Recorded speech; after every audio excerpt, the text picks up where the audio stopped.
Jesse, Senate author Bill Coleman says this bill cannot be advanced, legislation cannot be advanced until the governor sits down with the largest tribes and starts to hammer things out. He says nothing can happen until that meeting happens.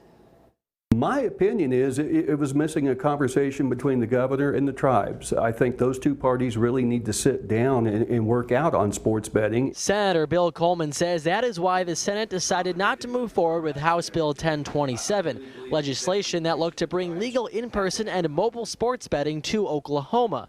The bill had already passed the full House, and as much as Coleman is supportive of legalized sports betting, he says it could not advance any further until the governor met with the tribes. Well, that negotiation needed to happen before the fact because we weren't sure all parties were in agreement on the numbers and the way that bill was done. No new word from the tribes or the governor this evening, but they both said they are open to having sports books in Oklahoma as long as both sides get a fair deal. I think as long as tribal sovereignty and the laws of this state as it respects gaming are adhered to, I think there's a basis on which we could find some way of a sports book that really helps the whole state and helps the tribes, but we got to see the specifics. We need to do that the right way. We need to do it responsibly. We need to make sure we have audit capabilities. We need to make sure we get a fair deal for the state of Oklahoma.